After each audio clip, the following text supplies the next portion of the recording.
story you are about to hear is true. Only the names have been changed to protect the innocent. Fatima Cigarettes, best of all long cigarettes, brings you Dragnet.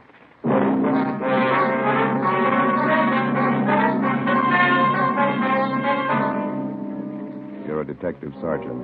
You're assigned to narcotics detail.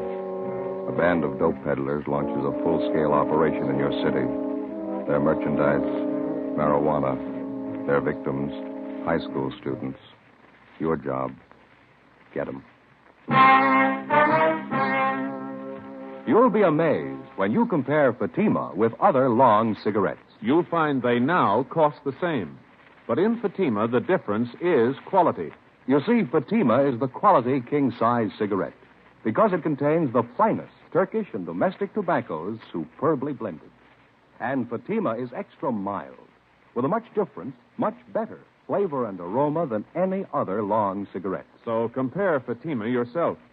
Fatimas now cost the same as other long cigarettes, but your first puff will tell you... Ah, that's different. Yes, in Fatima, the difference is quality. Ask your dealer for Fatima, the quality king-size cigarette. Best of all long cigarettes. Start enjoying Fatima tomorrow.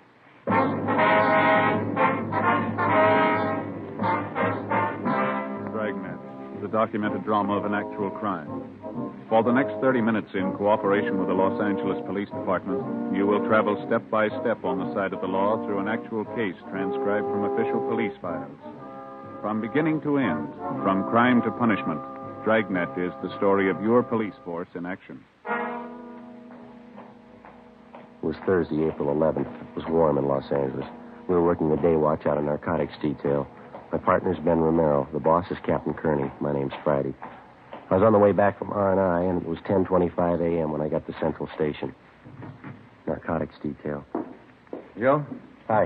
What'd you find out? Talked to the coroner. He finished posting the body. Yeah.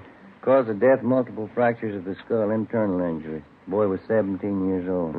You checked the car? Yeah, the kid must have been doing at least 70 when he hit that street light. It's a real mess. The car was really wound around that pole. We're going to have to dig up a fast answer somewhere.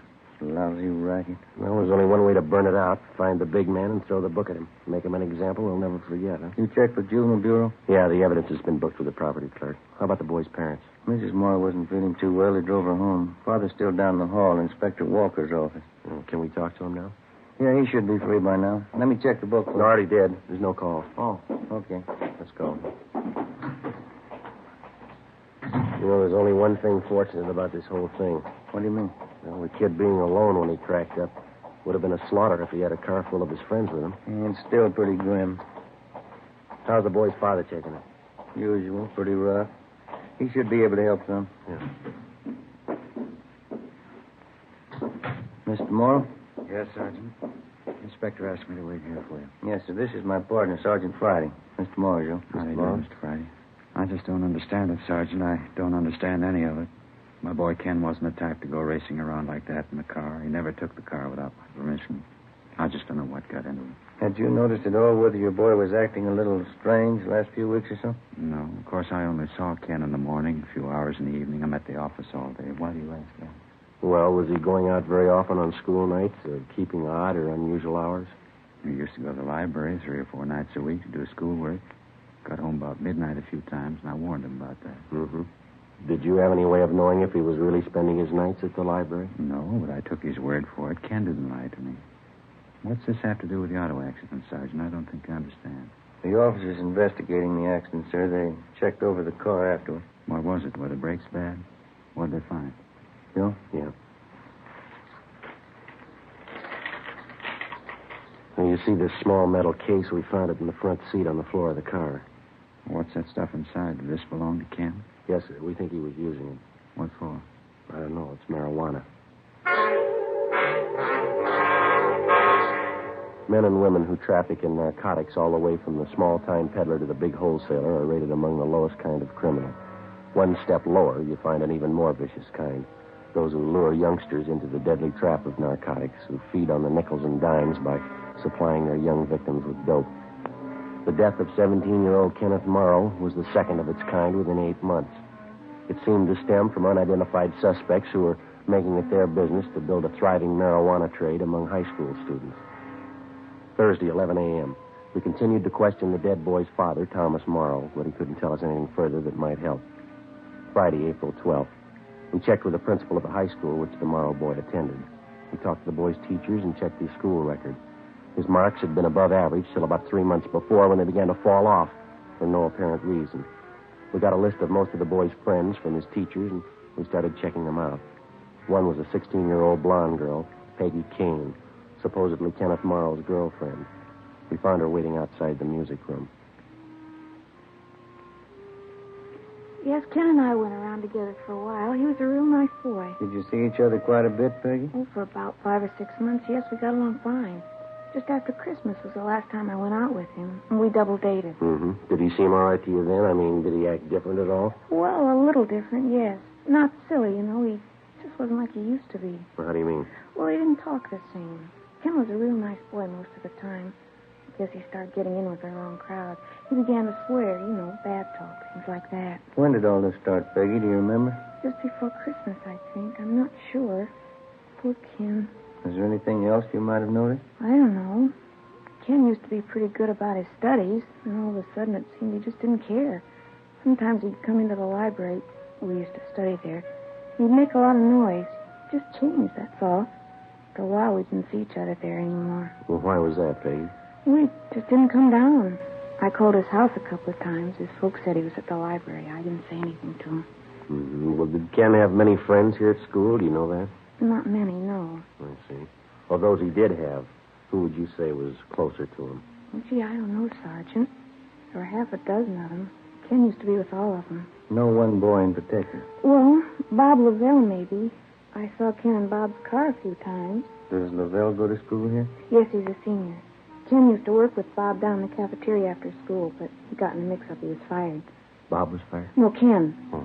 He was rude to one of the ladies down there who does the cooking. Bob still works there. Would he be at the cafeteria now, do you know? Yes, I think so. The fountain's open till about 3:30. And you think that this Bob Lavelle was about the closest friend that Ken had, huh? I think so. The only one I know, anyway. Have you talked to Ken's folks? Yeah, we have. I feel so sorry for him. Gee, I think I have to go now, Sergeant. I have a chemistry class. Just one more question, Peggy. Last time you went out with Ken on this double date, who was the other couple? Do you remember? I don't remember their names. They were some kids I never saw before. Ken knew them. It wasn't much of a date. Mm-hmm. Where did you go? We started for the show, but Ken changed his mind. He wanted to go to the beach and park. He was acting funny, talking all the time, saying silly things. The other boy was the same way. Oh, were they drinking? No, I never saw Ken take a drink. I couldn't smell any liquor on his breath. I don't know. It was such a silly thing. What's that?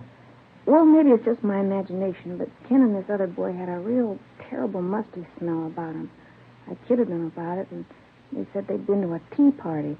That's where they got it. They kept talking silly like that all evening. I see. Was the musty smell all over the car or just on the board? All over. Kind of made me sick, but they didn't seem to mind it. Well, look, I'd like you to think real careful, Peggy. Have you ever come across that musty smell on anybody around the school here? Yes, I have. A couple of times. Makes me sick. What is it? Who did you notice it on, Peggy? Bob Lavelle. Ben and I went back to the principal's office and checked the record on Robert Lavelle. He was 18 years old, and he was scheduled to graduate in June. The registrar told us that there was a good chance that he wouldn't be graduated because his marks had been poor for the better part of the year. They dropped even lower during the present semester. Lavelle had played football the year before and had made third string on the all-city team. He was well liked by his teachers. For the last 2 years, he'd worked part-time at the school soda fountain. We went down to interview him. Nice setup, huh? Yeah. Cafeteria, soda fountain. Wasn't like that in my day. That must be the boy there behind the counter. Oh, yeah.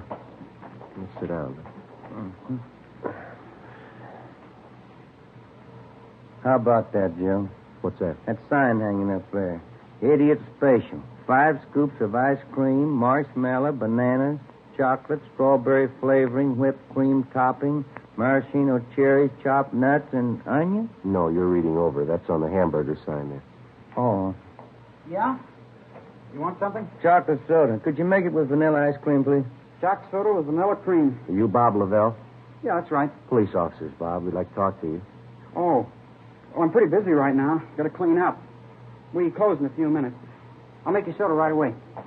You say chocolate? Yeah, that's fine. Well, we'll make it brief. Did you know Ken Morrow, Bob? Oh, yeah.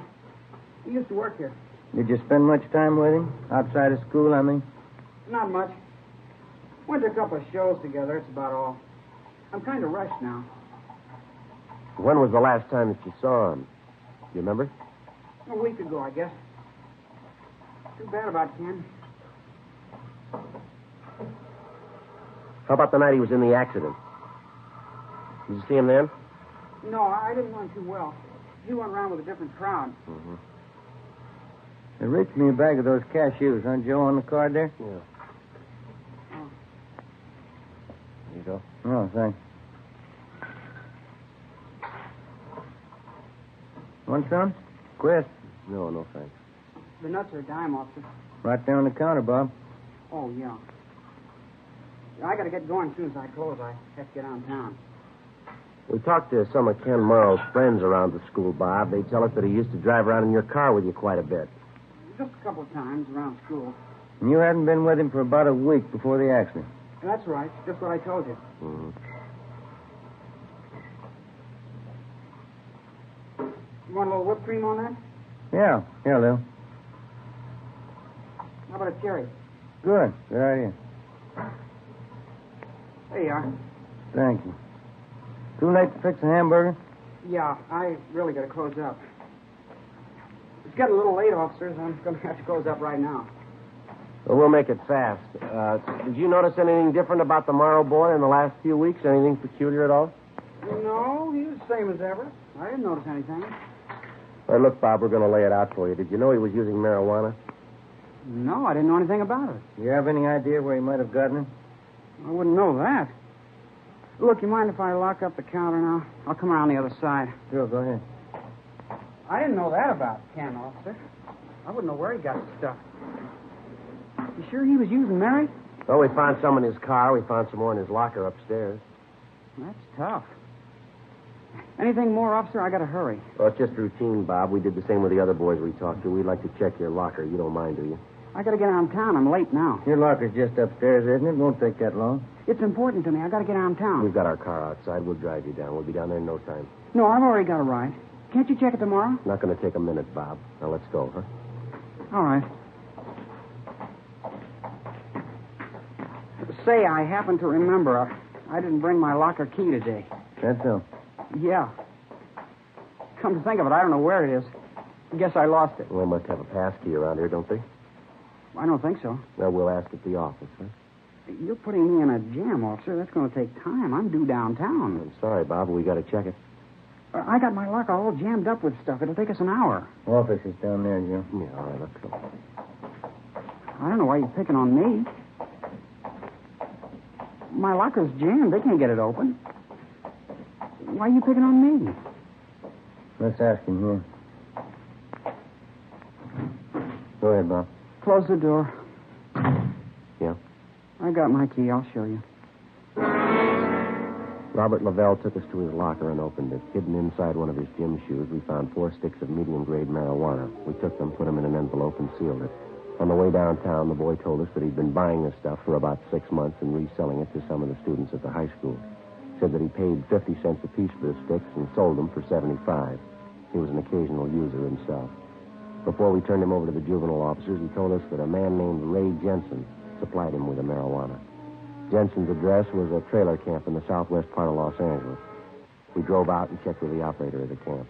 He pointed out Jensen's trailer at the rear of the camp. That one, Joe? The blue and gray one? Yeah, this is good right here. Yeah, okay.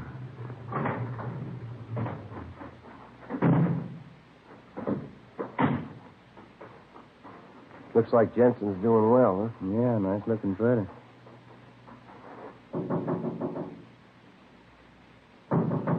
Just a minute. Yeah? Police officer. All right, open it up. Get out of here. Come Get on. out. Watch it, Joe. All right, hold it, mister. Get out. Get out. All right, Jensen. That's good, Ben. I'll get him. Yeah. All right, come on, get out. What's the pitch, huh? Where'd you warrant? It's all over the floor, Jensen. Marijuana. Who tipped? One of those lousy kids, huh? Which one? You guess. You know enough of them. You can't tap me for all that. I'm not the big guy. All right, then who is? I don't know. I'm only one of the mules. Where do you get your stuff? The big guy, the big tomato. That's what they call him. Yeah? Big man. Nobody sees him. I don't even know what he looks like. Neither you. You let us worry about that. Come on. Big tomato. That's what they call him. You won't get him. He's smart. You won't get him in 89 years. Maybe not, but we'll get him.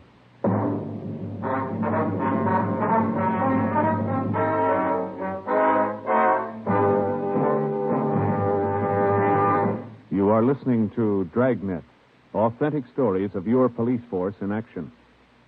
Now, here's an authentic report from Fatima Cigarettes. 1949. Fatima more than doubled its smokers coast to coast. 1950.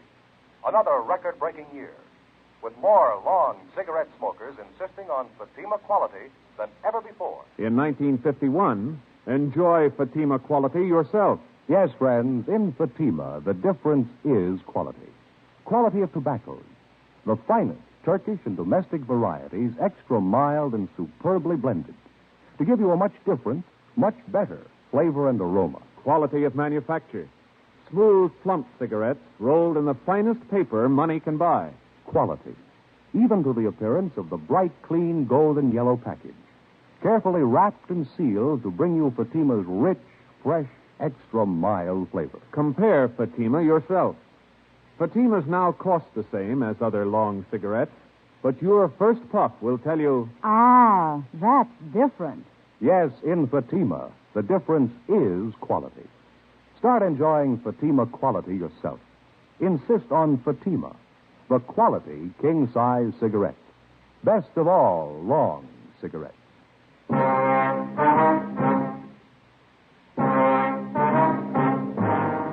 Friday, April the 12th, 7 p.m.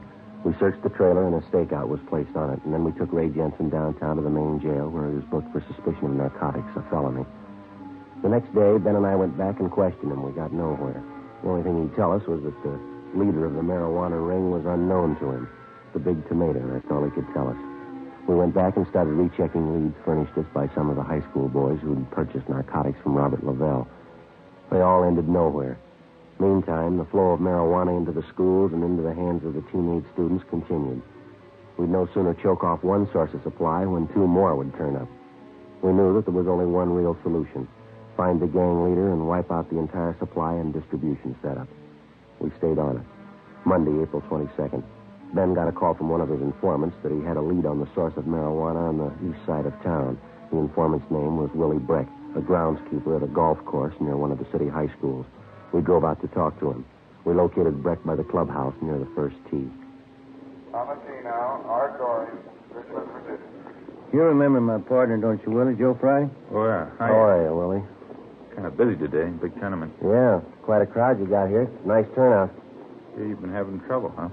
Out of Marion town? Yeah, you think you can help us? Maybe I can. Dirty business, huh? Working high school kids with that stuff. It's real dirty. Any ideas, Willie? Don't know how much of it's true. It's all from the grapevine downtown. The boss is somebody they call the Big Tomato. Funny one, huh?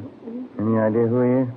Couldn't say. He's getting lots of the stuff in, though. Usual feed line over from Mexico. Mm-hmm. What else, Willie? I hear there's more on the way. Don't know when, though. All for high school trade. Guess they figure they got a good business. How'd they get the junk over, do you know? No, but it's getting here. Almost any kid can get some over on this side of town. Imagine that, kids in their teens. Weed hits. Oh. How about this Big Tomato, Willie? No word at all? This one, pretty thin. Yeah. There's a connection. Lives over on Hauser Boulevard. Got his number here somewhere. It's supposed to be the main connection for this tomato guy. Oh, yeah. There's his address. Third number there. It's a 6. Guy's name is Tony Child. Mm-hmm. Is he supposed to handle all the stuff? Most of it, I hear. Gets it all from the Big Tomato. Mm-hmm. That about it? That's it. Tony Childs. You got the address. Many thanks, Willie. Anything comes up, you'll call, huh? Sure thing. How's the job out here? Better than yours. I sure wouldn't want it. Working every day around joy poppers, mules, mainliners. Well, somebody's got to do it, Willie. Yeah, but not for me, Sergeant. Those dopesters are all lice. Selling junk to kids. Guess you met the lowest, huh? No, not yet. We're looking for him.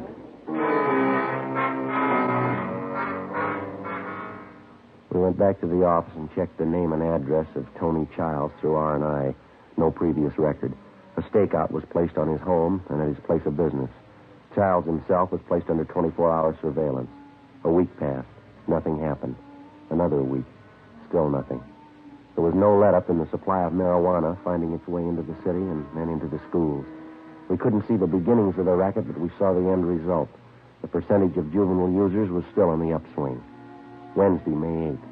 We heard rumbles of another big marijuana buy in the offing.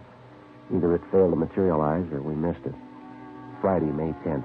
Ben and I took our turn shadowing the suspect, Tony Childs. Can you see him from here, Joe? Yeah. He's still in the barber shop. There's 2 guys with him. Yeah. 4:10. We better check in, huh? Yeah, I'll call in, huh? Drugstore there. Must have a phone. Yeah, all right. I'll be right back.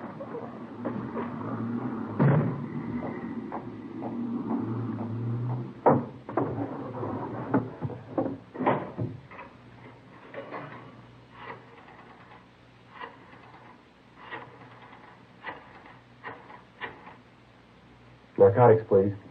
Thank you. Yeah, Johnny. It's Joe Friday. Mm-hmm. Yeah. Yeah, we got him paid. Okay, right away. Bye.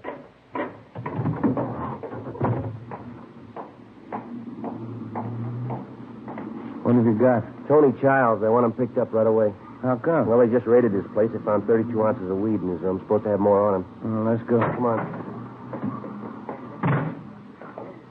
What do you think? Trouble? Well, don't be surprised.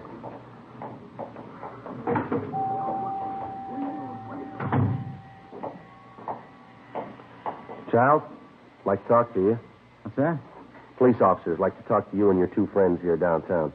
Can't make it, copper. Flying to Vegas tonight. We want to see you downtown first. Luck don't push me, huh? Nobody's pushing you, Childs. We want to see you downtown. Now, come on, let's go. Look out, Joe, Ransom Snap.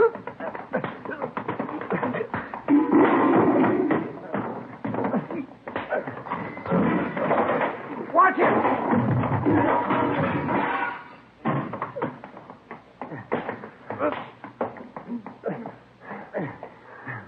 That's it. 3 of them. Okay. I'll get him. All right. All right, come on, you. I'm glad this doesn't come up often. Where's the barber? He ran outside. Rough one, huh? Yeah. What's your hunch, Joe? Think one of these 3 is a big tomato? I don't know. Let's ask him. A search of the barber shop failed to reveal the presence of any narcotics. Tony Childs and his 2 companions were found to have a dozen sticks of marijuana in their possession. They were treated for cuts and bruises at Georgia Street and then booked for suspicion of narcotics, a felony, at the main jail. 3 other men found at Childs' apartment at the time of the raid were also booked. We got nowhere questioning any of them. As usual, we had the small fry, but the ringleader, the big tomato, was still in the clear. Still free to hire somebody else to run the marijuana supply line into the high school. 3 weeks passed. Together with Captain Kearney and Sergeant Barr, Ben and I rechecked our earlier leads. We ran down anything that even looked like it might be promising. Nothing panned out. Wednesday, June 5th, 5:30 p.m. We got a call from the main jail. Tony Childs wanted to talk to us. Ben and I went over to see him. Charles? I got something for you. Been playing the stooge long enough. If I'm good enough for jail, so's he. All right, what do you got? There's a big buy coming off. When you get him, tell him how long I've been in here. What kind of a buy? Mary, one of the biggest. It was set up before I got in here. Where's the meat going to be? Bruno Street, down by the train yards. I'll draw you a map. Setup's the same. Car pulls up and honks a couple of times in an alley down there. Who's handling the buy? A big man. Don't waste any time. When is it? Tonight. We went back to the office and met with Sergeants Barr and Jacobson. 8 p.m. Ben and I took up our positions on the stakeout along with the rest of the men. We had a clear view of the exact location where the buy was to be made. We waited. 10 p.m. 11 p.m. No one showed. Midnight came and went. 1:30 a.m. Still no sign. At 18 minutes to 2, we spotted the man carrying a shopping bag emerge from behind a row of freight cars near the end of the rail yard. He made his way across the street to the alley. He stood back in the shadow. As soon as the car gets in the alley, we pull up and block it, huh? Yeah, that's right. Beck will do the same thing down at the other end. Headlights coming in the alley. Wait a minute.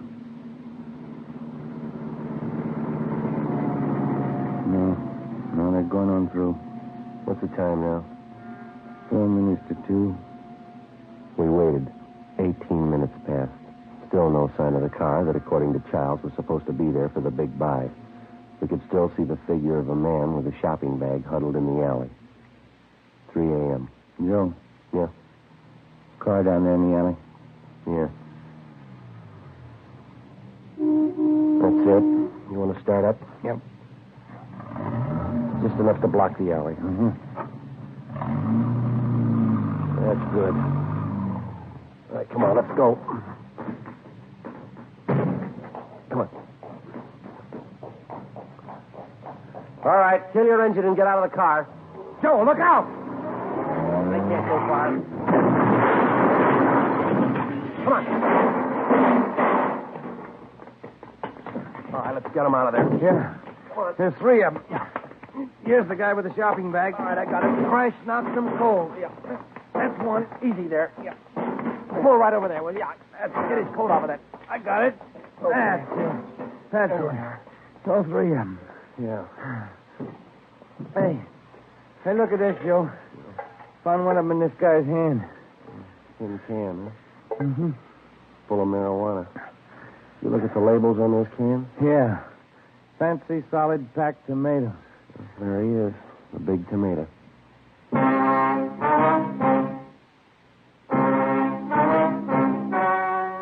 story you have just heard was true. Only the names were changed to protect the innocent. On October 3rd, trial was held in Superior Court, Department 89, City and County of Los Angeles, State of California. In a moment, the results of that trial. Now, here is our star, Jack Webb. Thank you. Friends, if you're a long cigarette smoker like I am, remember, in Fatima, the difference is quality. Now, believe me, this difference is mighty important. So important that you'll always remember the first pack of Fatimas that you buy. Fatima's fast-growing popularity backs me up on that. But look, you can prove it to yourself by getting a pack of Fatimas tomorrow. You'll find that they now cost the same as other long cigarettes. And your first pack will convince you to go right on smoking them. Join me and the new thousands who enjoy Fatima's extra mildness, Fatima's rich, better flavor and aroma. You'll discover what all we Fatima smokers know. In Fatima, the difference is quality.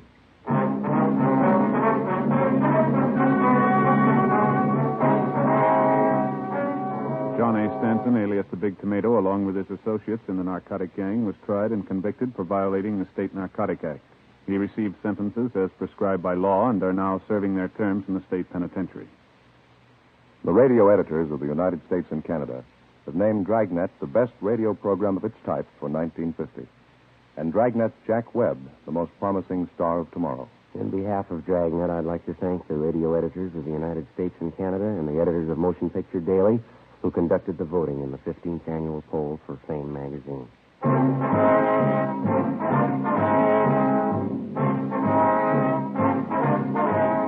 You have just heard Dragnet, a series of authentic cases from official files. Technical advice comes from the Office of Chief of Police W.H. Parker, Los Angeles Police Department. Fatima Cigarettes, best of all long cigarettes, has brought you Dragnet, portions transcribed from Los Angeles. Later, here's Spellbound with Joseph Cotton on Screen Directors on NBC.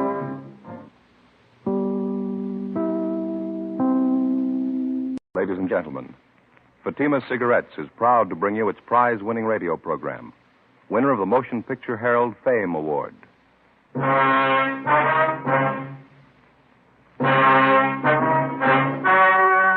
story you are about to hear is true. Only the names have been changed to protect the innocent. Fatima Cigarettes, best of all long cigarettes, brings you Dragnet.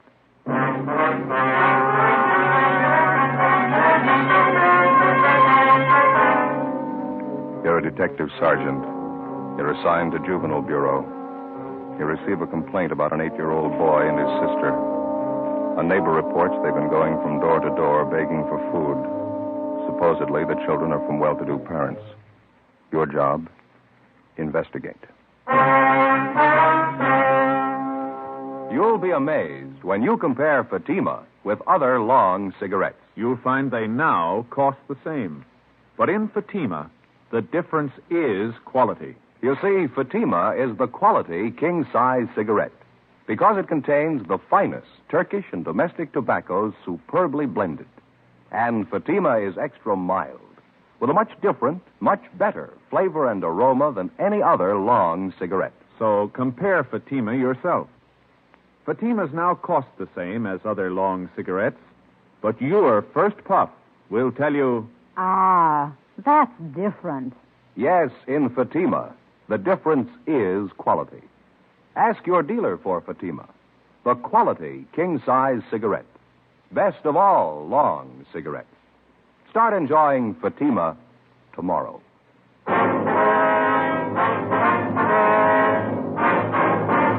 Dragnet, the documented drama of an actual crime.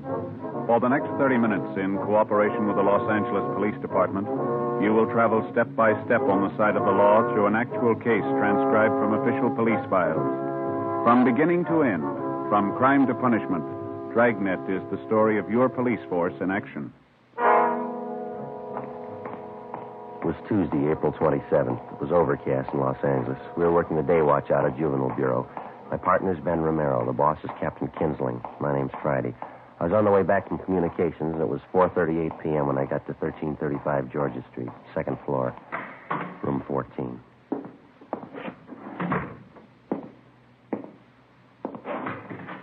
Hi, Joe. Been waiting long? I was just checking the record. No, I just got here. What's this thing all about? Well, just what I told you on the phone. 7-year-old boy and his sister covering the neighborhood begging food. You ready to go? Yeah, let me put this away first. All right. Kid's supposed to be from a wealthy family, huh? Well, wealthy enough to live in the best part of Bel Air, yeah. Doesn't make much sense. Must be some kind of a gag, huh? No, not according to the neighbor who called in. Yeah? She says the kids are half starved. Ben and I got in the car and drove out Sunset Boulevard to the Bel Air district. We pulled up in front of a large 2-story home near the corner of Brookline Avenue and Knightsbridge Drive. It was a white frame colonial mansion set back in the middle of well-landscaped lawns and gardens. The other homes in the neighborhood were just as large, $50,000 and up. It was the last place in the city that you'd expect to find neighborhood children begging food. 5:20 p.m. We went around to the rear entrance of the colonial mansion as we'd been instructed on the phone.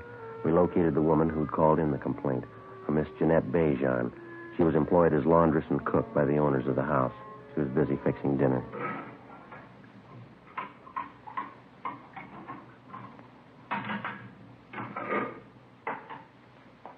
They're from next door, officer. The children.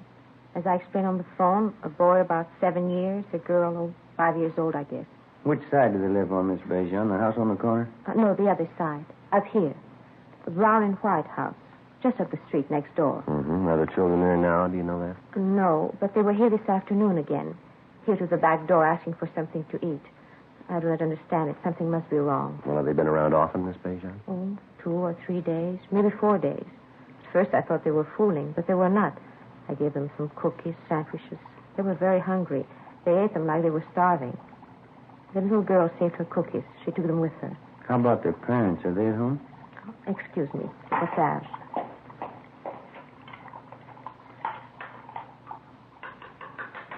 There. That's better. No, I haven't seen the mother the last few days. I understand they are divorced. The mother, she lives there with the children. The father, I don't know. Well, what's their name? Do you know? Kessler. Madame, the woman I work for. She says there are 3 children in the Kessler family. But I don't know. I have only seen the 2, the boy and the girl. I would go over and see what is wrong, but I do not know the Kessler. It is not my place. That's why I called you, officer. All right, Miss Bejan. Well, thank you very much. Oh, not at all, officer. You understand, I do not mind giving the children food. Well, I think only something is wrong if they do not get it at home. Well, thank you very much for notifying us. We're going to check into it. I'm just a little curious, Miss Bejan. What's that you're making? This? Napoleon. How's that? Napoleon. You know, Napoleon pastry. Oh, yeah. Sure smells good. Well, thanks again. Oh, certainly, officer. If there is anything I can do, you will let me know? Yes, ma'am, we will. Goodbye. Goodbye. Thank you very much.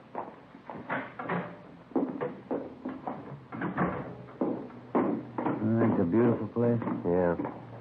Those Swedish women make pretty good cooks, don't they? I don't know. She sounded French to me. Huh?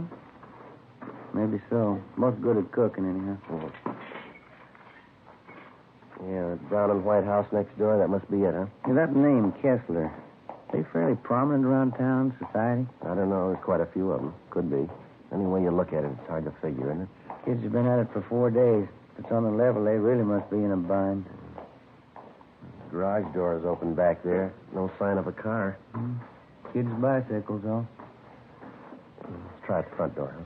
Mm-hmm.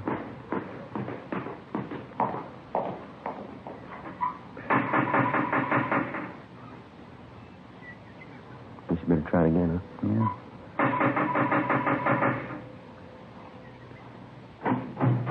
Yes, sir? Hello, son. Your name's Kessler, is that right? Yes, I'm Richard. My mother's not home right now. Maybe you can come back tomorrow. Well, we're police officers, Richard. If you're not busy, we'd like to talk to you for a minute. Is that all right? Yes, sir. That'd be all right. Would you come in, please? Thank you. Richard Kessler was a blonde-haired, wiry boy, polite, well-mannered.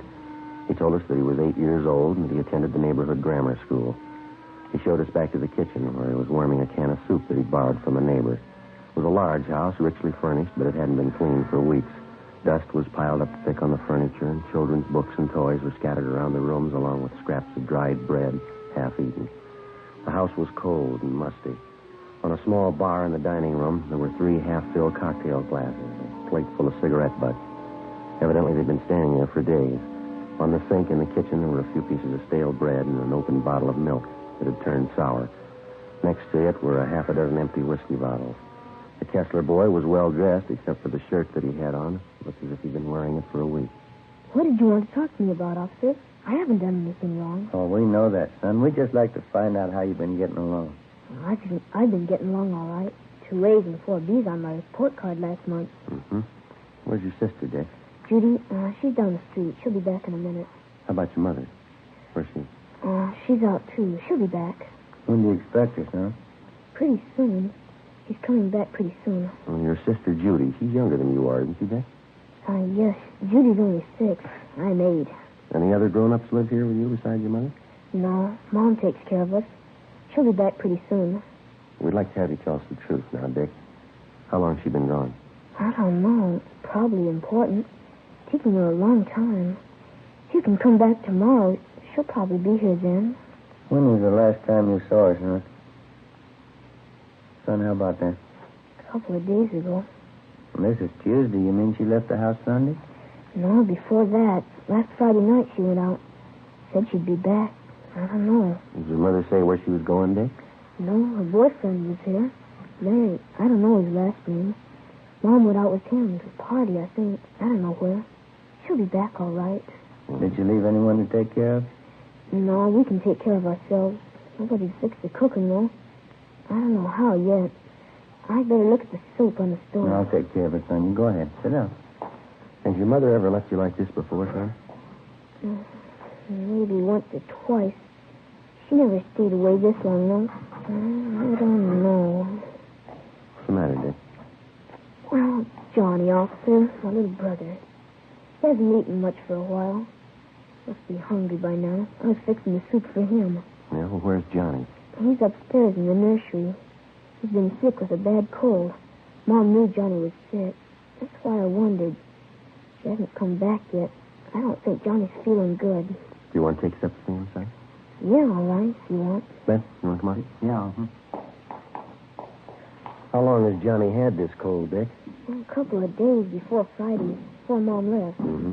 How old is he? Johnny's just a little kid. He won't be 2 years old until July. I've been wondering about him. He coughed a lot at first. Been giving him milk and cookies. That's what Judy and I had. I don't know. Has the doctor been to see Johnny? Oh, no, I thought of calling him. I didn't know the doctor's name. I was waiting until Mom got home. This is Johnny's room here. Mm-hmm. In the crib, officer. That's my brother Johnny. Pretty cold in here. Yeah, let's have a look.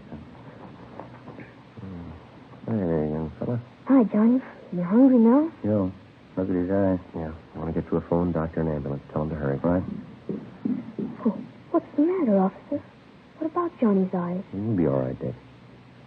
Oh, he's been acting awful quiet, though. Hardly moved around at all. Most of the time he's jumping up and down in his crib like anything. Has anyone at all been in here to see him since Friday? Yes, sir. My sister Judy and I. We change his diapers and give him something to eat. I see. Gee, I sure wish Mom would get home. I'd like to talk to her. Yeah, so would I. 5:48 p.m. We put in a call to the office for a policewoman, then we got in touch with Lieutenant Lee Jones at the crime lab, and he sent out a man to photograph the condition of the Kessler home and the children. The doctor and the ambulance arrived, and little Johnny Kessler was taken to the general hospital in critical condition. The 22-month-old boy was in a coma. Richard Kessler and his sister Judy were taken to Georgia Street Juvenile Bureau and then transferred to Juvenile Hall and placed under protective custody, Section 700 Sub B, Welfare and Institution Code. The two of them were given a bath and something to eat. Judy Kessler was interrogated separately by a policewoman. Ben and I talked to the boy, Richard. After a few minutes, he broke down and admitted that his mother had gone off and left the three children alone on at least a half a dozen occasions. He told us his parents were divorced. He rarely saw his father, but his mother had had 2 or 3 boyfriends at the house during the past year. He also told us his mother drank quite a bit. But she's never been gone this long before, Sergeant. Maybe she's out somewhere and has no way to get home. We'll find her all right, son. Don't you worry about it. Well, this boyfriend of your mother's, Dick, his first name was Larry. Is that all you can tell us? Yes, sir. I don't know his last name. Are you going to keep us here all night, Judy and me? Just for a day or so. They'll take good care of you, son. Where'd you take Judy? Well, she's just next door, Dick. You can see her in just a minute now. And how about Johnny? I always take care of him. Pretty fussy around strangers. Well, they've got him over at the hospital, Dick. They're going to take good care of him now. You can count on that. I don't know, officer. I better see him. He might get awful fussy. All right. We'll fix that up for you. Do you have any relatives in Los Angeles, son? Aunts, uncles, anyone like that? No, just my father, but I don't know where he lives. We had a nurse who used to take care of us, Mrs. McIntosh. She was swell. My mom fired her, though. Oh, how'd that happen? Do you know? No, I'm not quite sure. Maybe my mom was drinking. Mrs. McIntosh got mad at her. Had a big fight, and Mom fired her. Oh, now, this Mrs. McIntosh, you know where we can find her? No, sir, I don't. How about some of the other boyfriends that your mother had, Dick? Do you remember any of their names? No, one of them was George something. I don't remember the other one. Joe, see you a minute? Yeah, Mac. You want to stay with the boy, huh, Ben? Yeah. Hospital call. It's a lousy thing. Well, what's that? The Kessler boy, little Johnny. Yeah? He just died. John Albert Kessler, white male American, age 22 months. All the pertinent facts and data would be listed on the crime report. And if and when the case was closed, the report would be filed away. Wouldn't be any different from 1,000 other dead body reports. Same size, same color. Same number up in the left-hand corner. In the course of 10 or 20 years on the job, a police officer sees a lot of them. Most of them he forgets. Few of them he never forgets. The next morning, the body was posted to the county morgue. It was found that the youngster had been suffering from malnutrition, but the cause of death was listed as a basal skull fracture. Homicide detail was notified. The search for the mother, Mrs. Jean Kessler, went on. We talked to her neighbors, all of her friends that we could locate. We checked out an address book that was found in Mrs. Kessler's effects at her home. We got out a broadcast and an APB. No luck. Thursday, April 29th. How about the youngster's brother and sister, Ben? You think it could have happened that way? How do you mean? Well, we were taking care of the little fella. They might have had an accident with him. They're afraid to own up to it. I don't think so, Joe. No, that's not very likely, Mac. We talked to them quite a bit last night.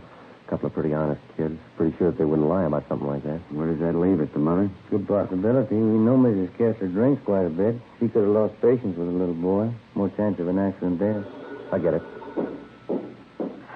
Juvenile, Friday. Yeah, Bert. Where's that? Uh-huh. Right, thanks. Yeah? Woman answering Miss Kessler's description checked into the hotel down on South Hope last night. Still registered? Well, she checked out early this morning. They found a woman's sport coat in the room. What about it? Blood stains on it.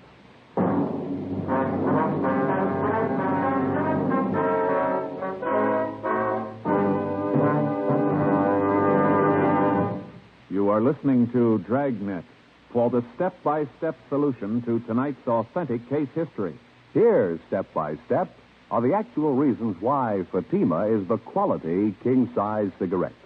Why in Fatima, the difference is quality. Quality of tobaccos, the finest domestic and Turkish varieties, Extra mild and superbly blended to give you a much different, much better flavor and aroma. Quality of manufacture. Smooth, round, perfect cigarettes. Rolled in the finest paper money can buy. Manufactured in the newest and most modern of all cigarette factories. Quality even to the appearance of the bright, clean, golden yellow package. Carefully wrapped and sealed to bring you Fatima's rich, fresh, extra mild flavor. Compare Fatima yourself. Fatimas now cost the same as other long cigarettes, but your first puff will tell you, Ah, that's different. yes, in Fatima, the difference is quality. Start enjoying Fatima quality yourself. Insist on Fatima, the quality king-size cigarette. Best of all, long cigarettes.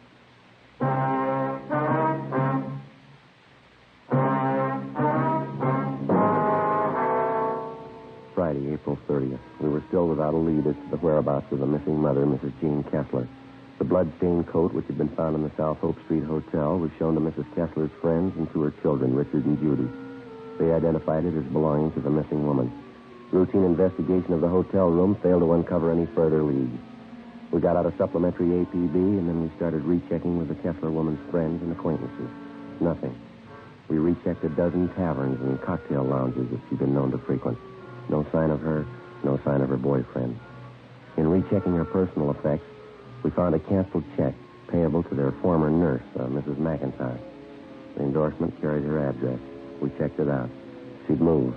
We traced her to the forwarding address. There we were told that she had a new job as a nursemaid with a wealthy family living in the Los Feliz district. We called there and talked to Mrs. McIntosh, and she told us that she was just leaving the house with the 3 children for an outing at the park and the zoo. We made arrangements to meet with her out there, 1:30 p.m. Ben and I located her at the head of the path leading through the main part of the Griffith Park Zoo. I read about it in the paper, Sergeant, about Johnny. I didn't know you wanted to talk to me. I would have called in if I did. We're still trying to locate the mother, Mrs. McIntosh. Can you help us out there at all? No, I don't know. Have you asked at those places she used to go to all the time, where she used to drink? Yes, ma'am, we have. They couldn't help us. Did you know any of Miss Kessler's boyfriends, the ones that had come to the house? Yes, I knew all of them. Donald, don't you wander off now. Same for you, Patsy. You stay close. The boy, Richard, he was telling us about one of the boyfriends, ma'am, a fellow named Larry. Oh, yes. Donald, you heard what I said. You stay close. Yes, I knew Larry. You remember what his last name was, ma'am? Yes, Bartell. Some kind of an actor in the movies, I think. Larry Bartell. You know where he lives? No, I think he had an apartment in Hollywood. I wouldn't know the address. What kind of a man was this Bartell? I mean his temperament and things like that. Well, I think he was kind of lazy. I think Mrs. Kessler was giving him money. Mm-hmm. Did the two of them ever argue or have any fights? All the time. He had a terrible temper. Did you ever strike Miss Kessler? Yes, I saw it happen several times. Not too close to the cage, Donald. Back a little. How did this Bartell act toward the children, Mrs. McIntyre? Indifferent, I guess. They annoyed him sometimes. Well, that was after that you had the argument with Miss Kessler? Yes. It was about her drinking and the boyfriend and all the rest. I just got sick of it, and I told her what I thought. She didn't want to admit she was getting old, not caring for the children, pretending she was still in her 20s. Well, do you have any idea where we might locate the father? Well, they're divorced, you know. He's the head salesman for a lumber concern downtown. He inherited most of his money. I have the name of the company at home. You can have it if you like. Yes, ma'am. We'd appreciate that. You know, it's the children I feel sorry for. Yes, ma'am. 3 beautiful children. And that poor little Johnny, I just can't understand it. What's that? How could anyone desert a helpless baby like that? We'll ask his mother.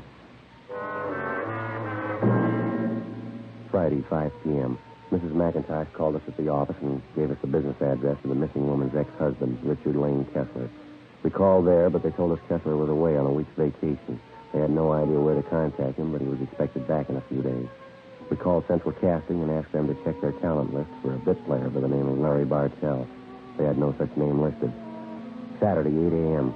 The Kessler children, Richard and Judy, remained in the custody of juvenile authorities. The search for their mother continued. All day Saturday, Ben and I ran down what few leads we had. They went nowhere. Checks of the morgue, the city hospitals, and the drunk tank at the main jail still failed to turn up the missing woman. We checked again at the different drinking places she used to patronize. No one had seen her. 5:30 p.m., we went back to the office. A lot of mileage today. Yeah, there's not much to show for it. Not going to be much fun for those Kessler kids this Sunday. Why? What do you mean? First Sunday in May. Huh? Mother's Day. Oh, yeah. Hi, Mac. Hi. Got a piece of news for you. Yep. The Kessler woman's boyfriend, Larry Bartell. What about him? He's been located.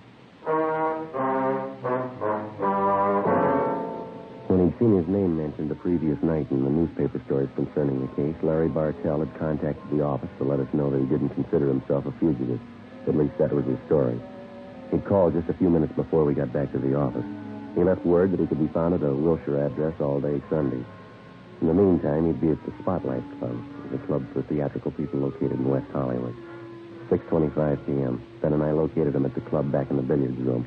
He was tall, dark-haired, dressed expensively. I told the cop when I called in you weren't supposed to contact me. It was important. That little Kessler boy's dead, Bartell. We think that's pretty important. Well, I didn't know anything about that. You didn't have to interrupt me. That's an important man I was playing with. Now, what do you want to know? Where's Miss Kessler? Well, why ask me? I don't know. You're a pretty good friend of hers. You were the last person seen with her. Oh, it was a week ago. We went out to a party last Friday night. I haven't seen her since the following Monday. Last Monday. I'm through with her anyway. What do you mean? Well, I just got sick of her, that's all. Pawing all over me, asking me to marry her. I just got sick of it. It wasn't worth it. You accepted money from her? Just to tide me over. She had plenty of it. Why not? Where'd you last see her?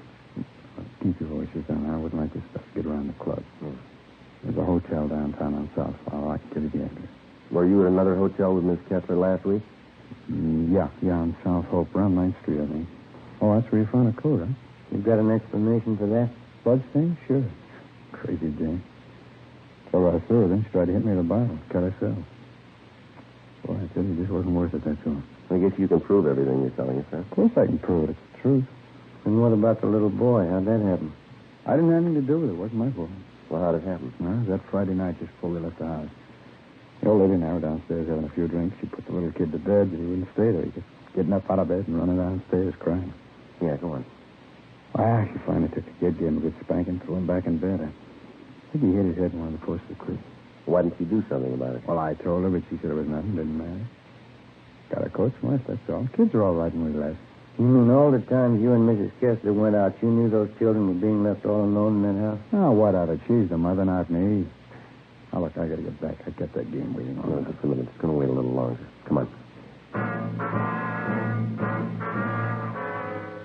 Larry Bartell was taken downtown and held for questioning on suspicion of 702 WIC, contributing to negligence of minors. He gave us the address of the hotel where he'd last seen Mrs. Kessler. Ben and I checked it out. It was a typical cheap downtown hotel with a bar opening off the lobby. The desk clerk told us a woman answering Mrs. Kessler's description was registered in a room on the second floor. They had an old-fashioned player piano going full volume in the bar. The sound followed us up the stairs. Tenants here sure must like their music. Yeah. Back to stairs, isn't it? 216? Yeah.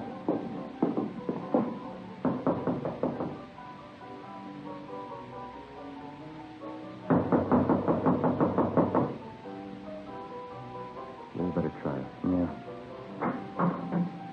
Let's have a look. Who's there? Who is it? You, Mrs. Jean Kessler? What is it? Who are you?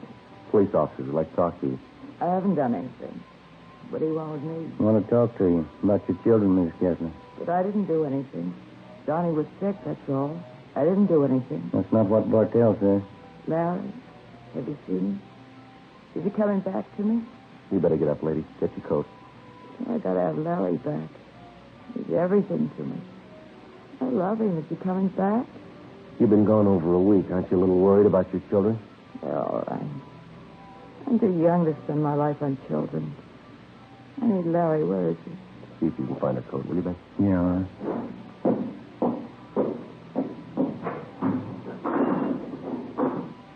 I've been drinking officers.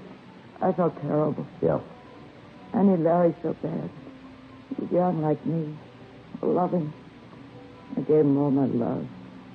Gave him every bit of it. Yeah, you gave him too much. What? You didn't have any left for your kids.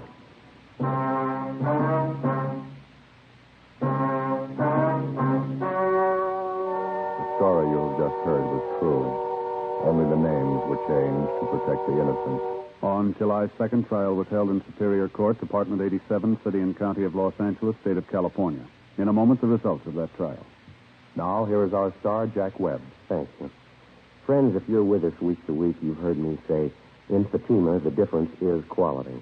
It's a difference that you can prove just by buying a pack and smoking them. You'll find Fatima's extra mild, with a rich, better flavor and aroma. Stop in at the store in the corner and buy a pack of Fatimas the first chance you get. You'll find in Fatimas, the difference is quality. Ladies and gentlemen, I'd like to take a moment to thank all of you for your very fine response to our program, Dragnet. Since the first show went on the air about a year and a half ago, your cards and letters have been a constant source of encouragement and guidance. In the field of radio presentations, we felt that we were attempting something a little different, and we were not altogether sure that it would meet with your approval. Possibly, we were sure that our approach to this type of presentation was a sound one, but the final approval had to rest with you. If we may judge by your response, you've placed Dragnet high among the programs that you enjoy most, and for this we're indeed grateful. We've tried to bring you, first of all, an adult program worthy of the 30 minutes that you spend with us each week. We've tried to bring you an honest and authoritative report on the work of your police force.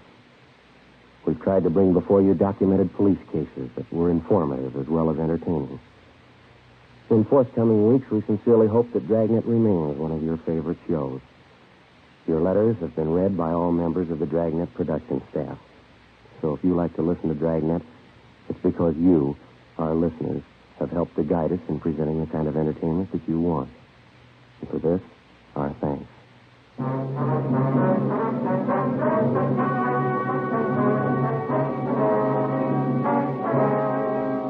Mrs. Jean Kessler was filed on and found guilty in Superior Court, charge of manslaughter. She was sentenced to 1 year in the county jail and deprived of the custody of her children.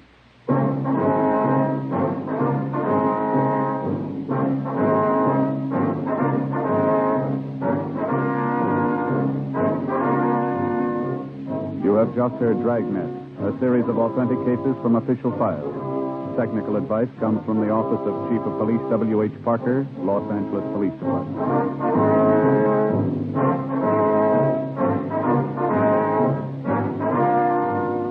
Fatima Cigarettes, best of all long cigarettes, has brought you Dragnet, portions transcribed from Los Angeles.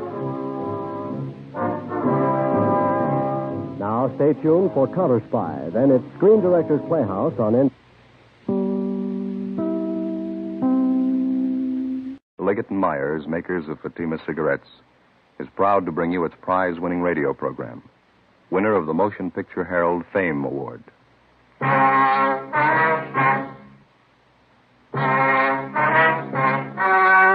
story you are about to hear is true. Only the names have been changed to protect the innocent. Fatima Cigarettes, best of all long cigarettes, brings you Dragnet.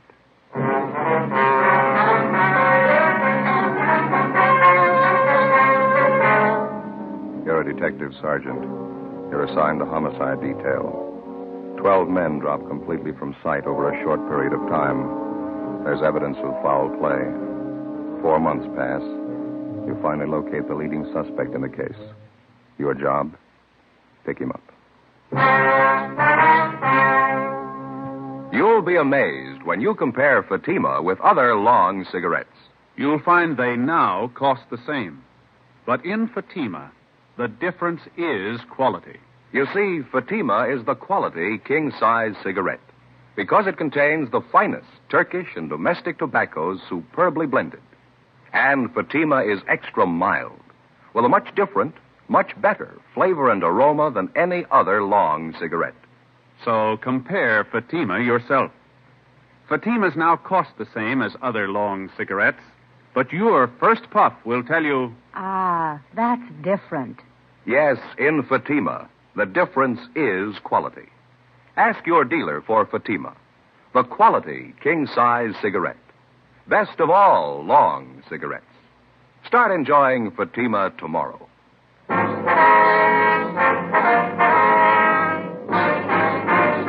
Dragnet, the documented drama of an actual crime. For the next 30 minutes, in cooperation with the Los Angeles Police Department, You will travel step by step on the side of the law through an actual case transcribed from official police files. From beginning to end, from crime to punishment, Dragnet is the story of your police force in action. It was Wednesday, October the 6th. It was sultry in Los Angeles. We were working the day watch out of homicide. My partner's Ben Romero. The boss is Thad Brown, chief of detectives. My name's Friday. We were on the way out from the office, and it was 10:45 a.m. when we got to Ortega Street, number 1285. Second floor? Yeah, room 14.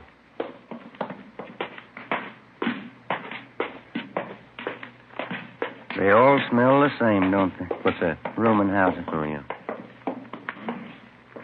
No, these are the odd numbers here. Must be down that way, huh? Yeah, here it is. 14. Yeah. Just a minute.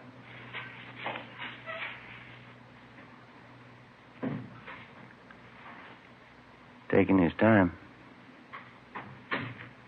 Try it again, huh? Yeah, all right.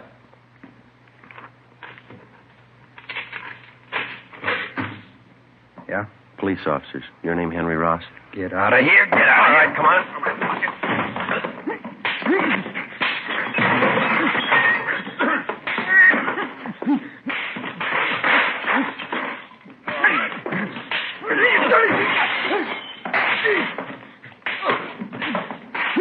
All right. What is this? What do you want? Ben? Yeah. I got him. What is this? You guys really cops? All right, come on, get up. No fooling. No fooling. You really cops? I thought you were faking. We showed you our identification at the door. I thought you were faking. That's the truth.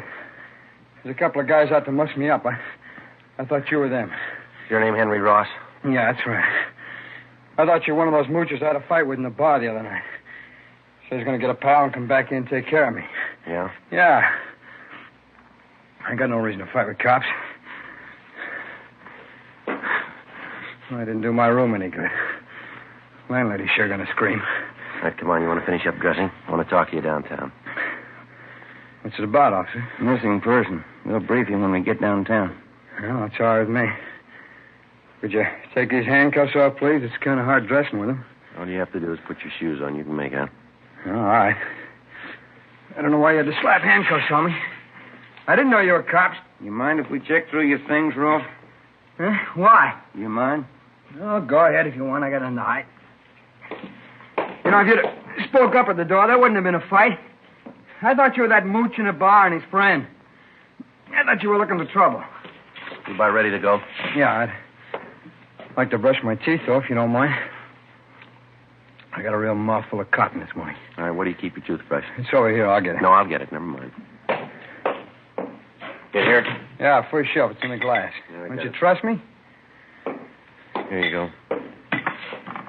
Want some toothpaste? Yeah. All right. There you are. Turn on the water tap, huh? Hey. Nothing, Joe. It's pretty clean. Of course I'm clean. What'd you expect? Anybody could have made the mistake. I didn't know you were cops. Henry Ellsworth Ross. Is that your full name? Yeah, that's right. I hardly ever use the Ellsworth, though. It's a real lousy name, huh? Well, what's the fitch on all this, officer? We told you, missing person. Want to talk to you about it. I don't think I can help you. Nobody I know is missing. How about Paul Davis? Davis? Yeah, I know Davis. I don't know if his name is Paul, though. Been gone a long time, huh, this Davis? Yeah, that's right. Something wrong, you think? We figure murder. After going over his room thoroughly, we took Henry Ellsworth Ross back to the city hall to the interrogation room. He was a slightly built man, dark hair, brown eyes, swarthy complexion. He was a longshoreman by trade. Among his friends and acquaintances, he was known as a heavy drinker and a man with a violent temper. Ben and I questioned him for a half an hour and got nowhere.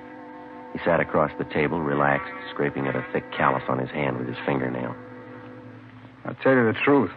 I just don't know what you're getting at. I think I know a guy named Davis, and that's about as far as it goes. Sure that's all you got to tell us? Of course I'm sure. Now, look, I got a right to call a lawyer if you're going to sit there and throw a lot of charges at me. We're not throwing charges at you, Henry. We've got a missing persons case. We'd like to have you cooperate. That's about it. Well, maybe I'd like to, but I can't. Paul Davis is just a name to me. Maybe I know him. I don't know. You got that report there, Ben? Yeah, just a minute. Here you go. Thanks. Well, here's the way it goes, Henry. Yeah? According to his wife, Paul Davis left Los Angeles by auto a little over 4 months ago. He was driving up to Oakdale, California to take a job with a dairy company up there.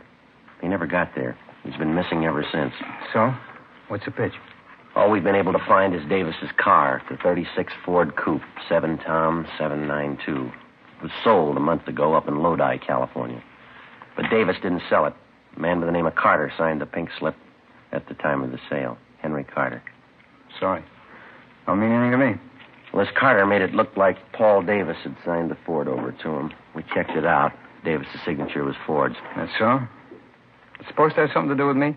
Did you ever use the name Henry Carter? Of course not. Ross. That's the only name I go by. Never had your name changed? No. Never used an alias? I told you, no. I wonder if you'd mind taking a look at this. Here you go, this here. What's this got to do with me? The pink slip to Paul Davis' car. Hmm. See these signatures on the back here? Transfer of ownership. You recognize either one of them? Paul Davis. Henry H. Carter. No? Doesn't mean anything to me. Is it supposed to? It should, yeah. Why? The signatures are both in your handwriting. How about it, Henry? About what? I don't even know what you're talking about. You're trying to give me the treatment? What's this all about? We're trying to locate Paul Davis. I'm not even sure I know the guy. I think you better level, Henry. Our handwriting man checked both the signatures. It's your writing. Well, then maybe you better get a new handwriting man. I never saw that slip. I never wrote those signatures. Anybody can copy handwriting. Well, I got something else for you, Ross. I'd like to have you check it over, see if you can identify it. What is it? It's a letter. Want to take a look here? That mean anything to you? No, nothing. I hope you're not going to tell me this is my handwriting. That's what the report said. Oh, it's crazy. I never wrote like that in my life. All the writing characteristics match up, same as the signatures on the pink slip. All right, maybe they are the same. I didn't write either one. I never wrote like that in my life. Here, let me show you how I write. No, that's all right, Henry. Ben, you want to pull the package from R&I? Yeah, okay. I don't savvy one bit of this, Sergeant. How about laying it out for me? Huh? You can see the name at the bottom of the letter. It's signed Henry Carter, same as the pink slip. Well, that doesn't mean anything to me.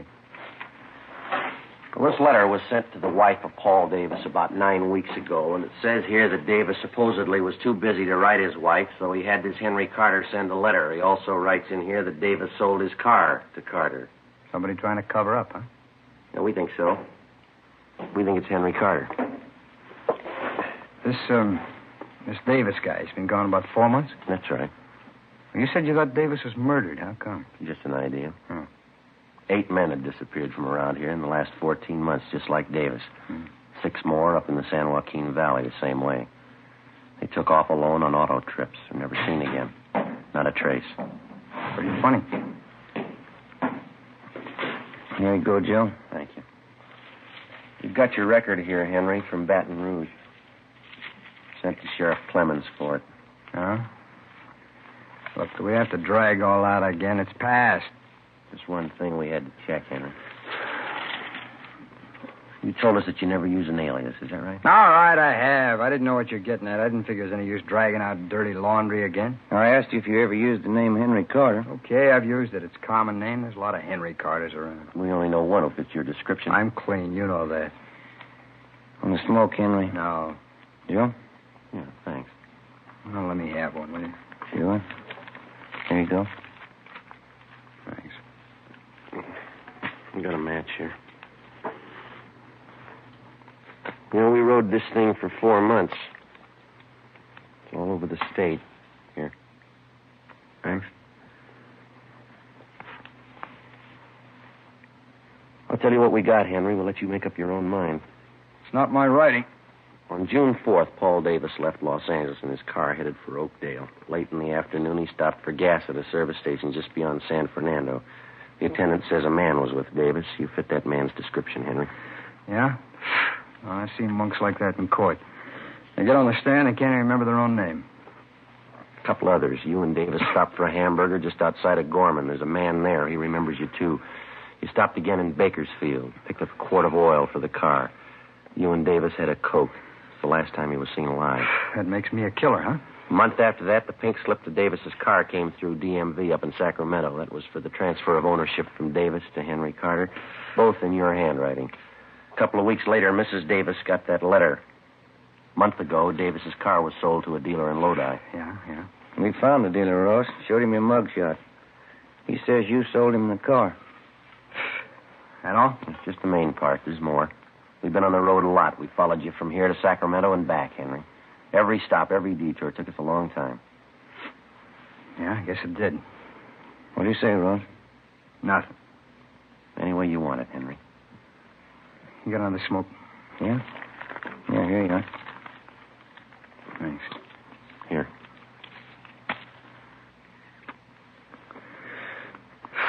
Yeah. I guess you worked hard on it, huh? All over the state. That's right. Must be pretty hot up in the valley summertime. Dusty, huh? We made out. I've never been up in the valley in summer. It's too hot for me. We got people who saw you there. What's it prove? 10 people and some writing samples. You can't build a case on that. You know it, don't you? We're going to try. You think I murdered Davis?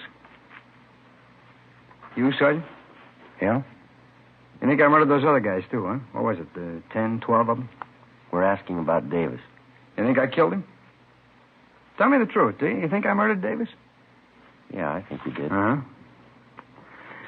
Well, then you know as well as I do. There's only one way to prove it. Yeah. Find his body. 1:15 p.m. Ben and I took Henry Ross out and fed him some lunch.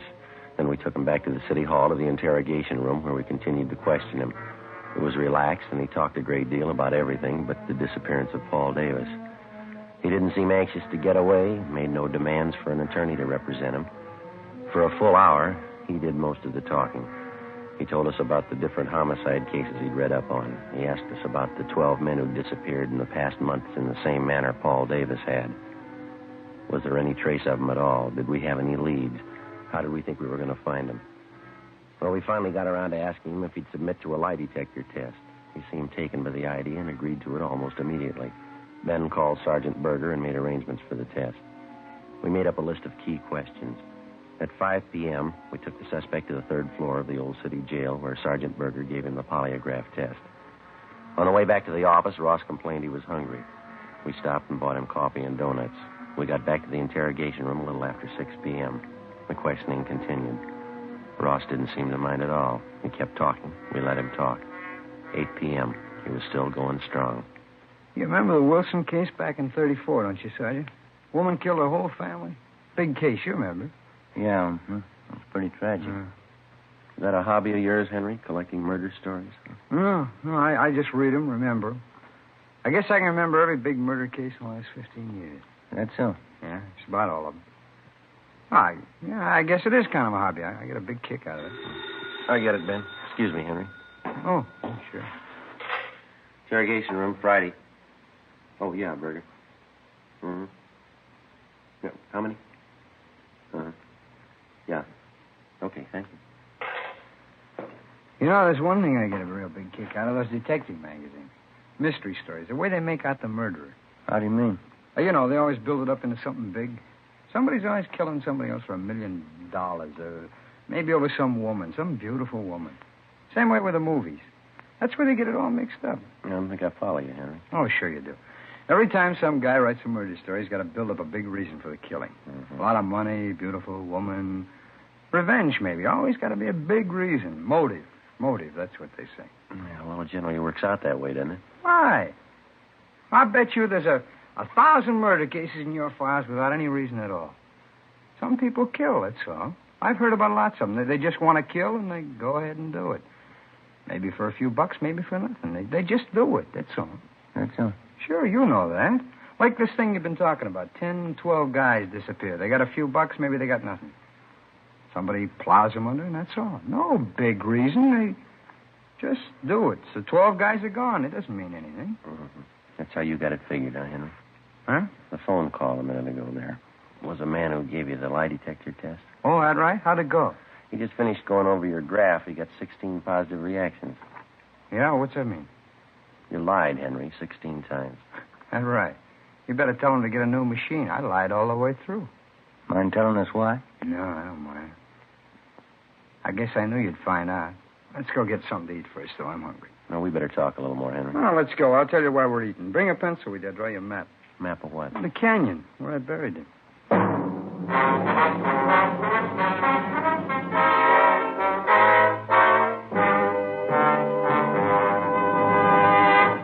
You are listening to Dragnet for the step-by-step solution to tonight's authentic case history. Here, step by step, are the actual reasons why Fatima is the quality king-size cigarette. Why in Fatima, the difference is quality. Quality of tobaccos.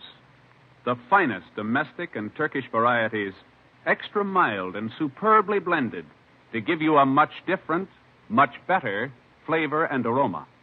Quality of manufacture. Smooth, round, perfect cigarettes. Rolled in the finest paper money can buy. Manufactured in the newest and most modern of all cigarette factories. Quality even to the appearance of the bright, clean, golden yellow package. Carefully wrapped and sealed to bring you Fatima's rich, fresh, extra mild flavor. Compare Fatima yourself. Fatimas now cost the same as other long cigarettes, but your first puff will tell you... Ah, that's different. Yes, in Fatima, the difference is quality. Insist on Fatima. Start enjoying the quality king-size cigarette. Fatima, best of all long cigarettes.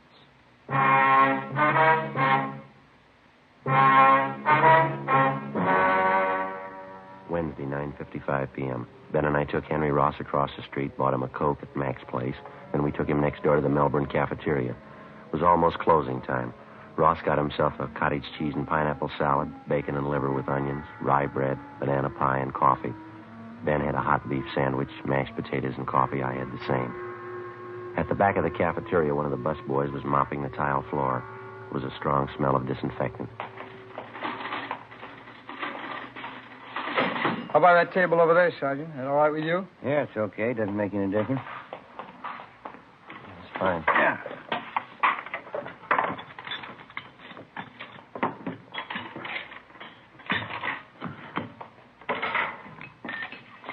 Oh, you want some water? Yeah. Henry? Yeah, please. All right, I'll get some. Oh, boy, living onions. That sure smells great, huh? Yeah. I can't take those onions so well. They repeat on me. Not me. I can eat anything. Salt and pepper? Yeah, thanks. Boy, I'm sure hungry. I haven't eaten much today. Did you get a sandwich made with rye bread?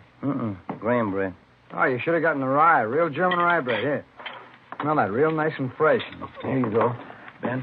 Oh, thanks. Oh, thank you. You know, all that talk really sharpened up my appetite. Boy, this food tastes good. Mm-hmm. Sugar, Joe? Yeah, thanks. We brought a pencil along, Henry. You want us to start taking notes? As good a time as any, I guess. You know, the whole thing just comes right back to what I was trying to tell you there in the office. Yeah, what's that? Well, you know, all about those phony mystery stories. Oh, yeah. Every time there's trouble, there's a big reason behind it. It's phony, that's all. Yeah? Sure, this Paul Davis, for instance. I guess I knew you'd find me out. I knew this morning when you picked me up, you had it figured. Must have been a big job, huh? Finding me? Mm-hmm. Pretty big, Henry, yeah. A lot of mileage. How'd it happen? Well, there again. Just like I was saying. There's no big reason behind it. I needed a few bucks, and Miss Davis came along. I guess he was it. Hey, pass me the ketchup, will you? Oh, yeah. Here you I'll are. get the lid off there. There you go. Thanks.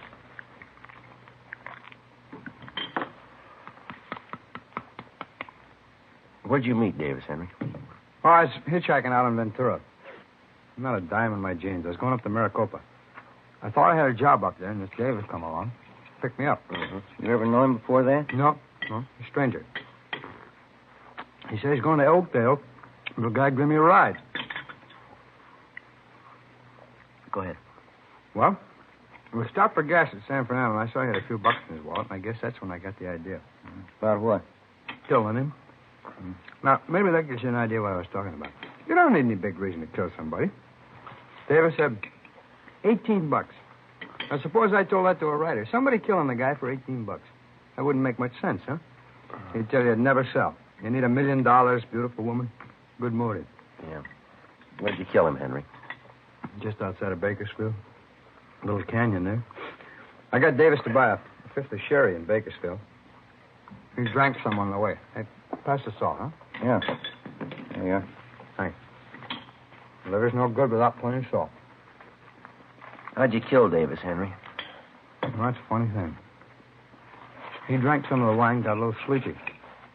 I was just outside of Bakersfield. It's dark by that time. I spotted this little canyon. I figured it's as good a place as any. Well? So I guess him pull off to a side road and had a few more drinks. I spotted this little shack out there in the middle of nowhere. Exactly where was this, Henry? Well, I can show you. It's maybe 2 miles north of Bakersfield. We got to the shack, finished the wine, and went to sleep. Both of you? Mm-hmm. And that's where the funny part comes in.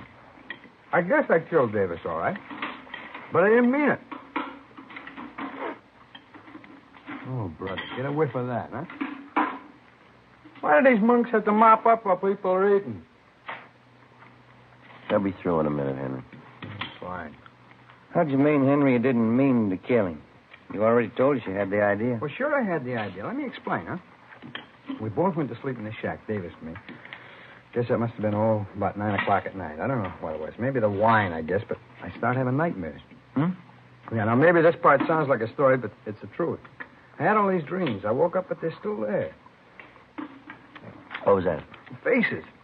Faces. That's all I could see. It was full of faces. Like, I guess I was really still asleep. Yeah, go ahead. Oh, I picked up a 2x4 and started swinging at them, their faces. Funny thing, too, I knew every one of these faces. How do you mean? People I killed. There are only a dozen of them, really, but it seemed like there were 100 of them all around in the air. Well, I grabbed that 2x4 and I started swinging. I was cold and sweating all at the same time, and I kept on swinging. And I saw Davis's face, and I swung hard, kept swinging. Didn't even make a sound. His eyes closed, kept on swinging at his head. Well, I come to, there he was, lying on the floor. Seemed to take those other faces away. They didn't bother me after I killed Davis. What'd you do with him, Henry? Oh, pulled him outside the shack, dug a hole and buried him. Burned his clothes, took his car and money, and drove off. I'll show you if you like where I buried him, I mean. How about these other men, Ross? These faces you saw. Oh. When if I get a little more coffee? Huh? It's all gone. I'll get it. Joe? No, thanks. I'm finished. What about it, Ross? The other men? Well, I don't recall them too well. It's what you said in the office. 10 or 12 of them. A couple in Sacramento, the others down through the valley. Like I say, there was no big reason for killing them. It just happened that way, that's all. What'd you do with them, you remember? Generally, yeah. There's one of them that stands out. A guy by the name of Slattery, some kind of salesman, a real crybaby. Where'd this happen? No, he picked me up in his car outside of Chowchilla. It's nighttime. He must be feeling pretty good. I made him stop on a side road. I hit him with a piece of angle iron. He cried like a baby. Buried him in a field there. It is one of the faces that I saw. That's funny, huh? It shows you how psychology works, huh? Yeah, what'd you do with his car? Slattery's, I mean. Drove it down to Mexico and sold it there. Guess that's what I should have done with Davis's car. Oh, here you go. Oh, thanks. These killings of yours, you got any more you want to tell us about? Well, I told you already. 10 or 12 of them. They're pretty much the same. When was the first one? Oh, maybe 18 months, 2 years ago. The first one wasn't any harder than the last. It's just like I was telling you before. Yeah. Everybody builds up murder. It's supposed to be a big thing, hard to do, all those phony stories. I'd just hit a guy a couple of times or something, that'd be it, a real small thing. Didn't change me any. That's why I say it's all built up. You ever been treated for any mental sickness, Ross? No, why? You ever been examined by a psychiatrist? No. After you killed these men, did it bother you at all? I just had one dream. The time I was with Davis. That's about it.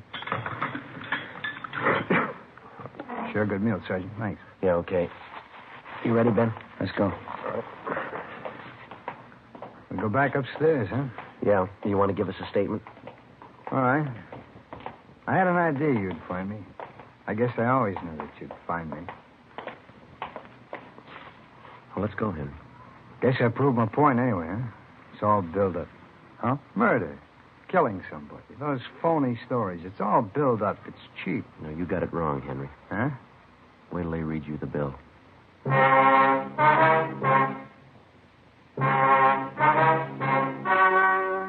story you have just heard was true. Only the names were changed to protect the innocent. On January 7th, trial was held in Superior Court, Department 86, City and County of Los Angeles, State of California. In a moment, the results of that trial. Now, here is our star, Jack Webb. Thank you. Friends, the makers of Fatima have done everything possible to produce the kind of cigarette you want, just as we on Dragnet try to bring you the kind of entertainment you want. In my honest opinion, Fatima is the best of all long cigarettes. But frankly, my opinion doesn't count because Fatimas must please you. That's why I suggest you buy a pack of Fatimas tomorrow, so you can prove to yourself that Fatimas are extra mild, with a rich, better flavor and aroma. You'll find Fatima now costs the same as other long cigarettes. And I'm convinced that you'll discover what I did. In Fatima, the difference is quality.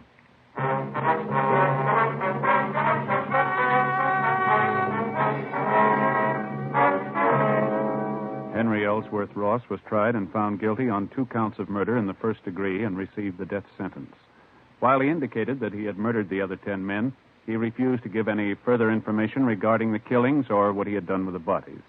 Ross was executed in the lethal gas chamber at the State Penitentiary, San Quentin, California.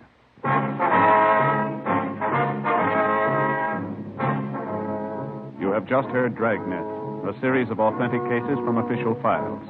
Technical advice comes from the Office of Chief of Police W.H. Parker, Los Angeles Police Department. Fatima Cigarettes, best of all long cigarettes, has brought you Dragnet portions transcribed from Los Angeles. Now more excitement with Counter Spy on NBC.